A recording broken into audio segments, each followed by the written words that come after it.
Hey Diz, let's talk about the cognitive health crisis, or the mind crisis. These first few videos I've been using the cognitive health crisis framework to analyze videos.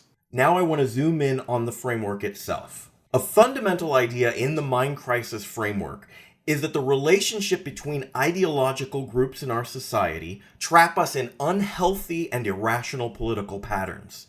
I use the representation of a Hydra with many heads to help visualize this. Patterns of contempt, patterns of complacency, patterns of paranoia, among others, work together in such a way that it prevents us from taking healthy and rational political actions. Critically, we appear incapable of acting collectively in such a way that would take power away from our primary adversaries, our domestic billionaire and 100-millionaire class. Not every individual billionaire, but as a class, they represent the primary threat to our collective freedoms and to our collective pursuit of happiness. And I would measure that by our feelings of connectedness, autonomy, and competence. The more we feel unconnected and lonely, the more we feel coerced and compelled, the more we feel inept and impotent, the less we experience ourselves as free and happy.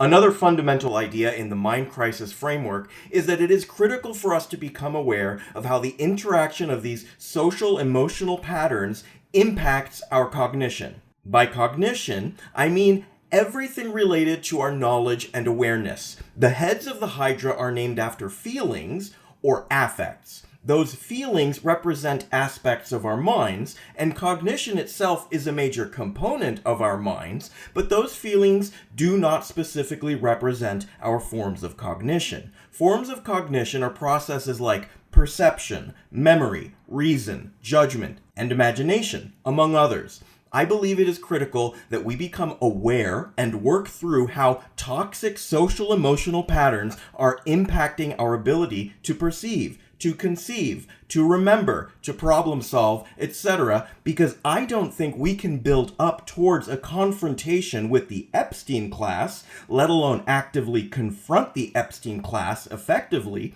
if our knowledge and awareness is being actively degraded.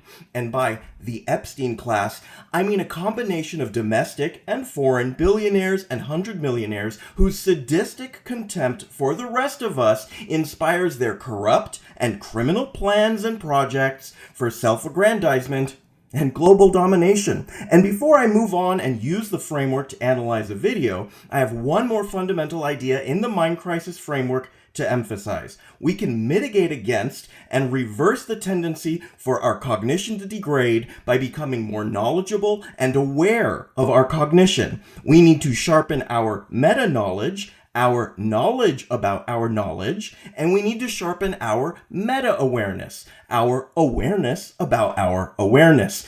And there is a lot of good news here because so much important work has been done in this intellectual domain that has yet to enter public consciousness. Now I want to apply the mind crisis framework to a video of Kyle Kulinski, a YouTube influencer on the political left with a history of criticizing the Democratic Party's leadership while also advocating for supporting them as lesser evil options, reacting to Tim Dillon, a comedian podcaster on the political right with a history of supporting Donald Trump as the lesser evil option, if not an outright good option, but who is now turning on Trump and the MAGA movement.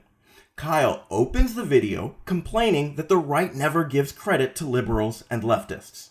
So one of the things that annoys me all the time about right-wing types and Rogan sphere types, the people who think they're anti-establishment but they're also right-wing, or they think they're populist but also right-wing, one of the things that always pisses me off about these people is they cannot help themselves. They can never just give credit to a Democrat or a liberal or a leftist.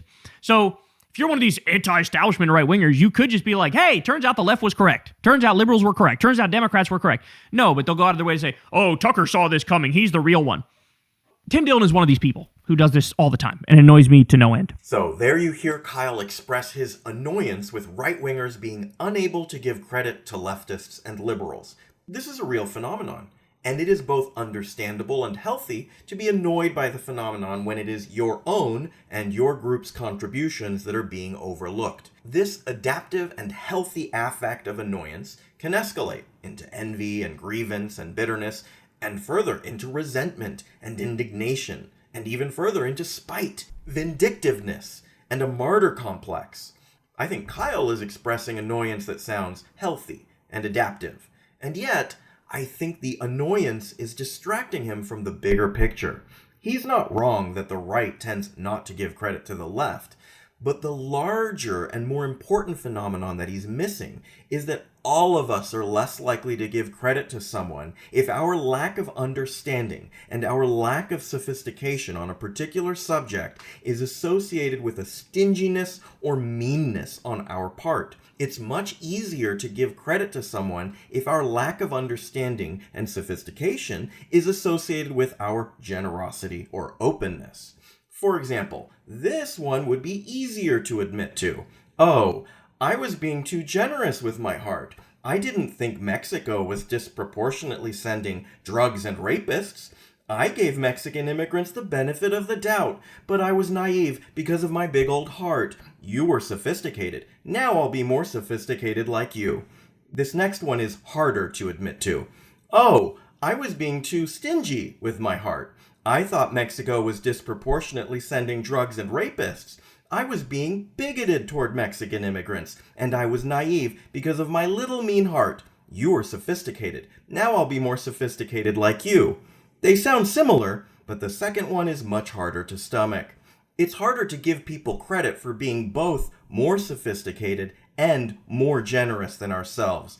And while it doesn't exclusively discourage us from giving leftists and liberals credit, it can go in the other direction. On balance, it does disproportionately discourage us from giving credit to our own relative left. Let's leave that here. I've actually already recorded some analysis of the similarities between Dillon and Kulinski's arguments and rhetorical style, but I will release that separately, in the interest of not putting together a 25-minute video.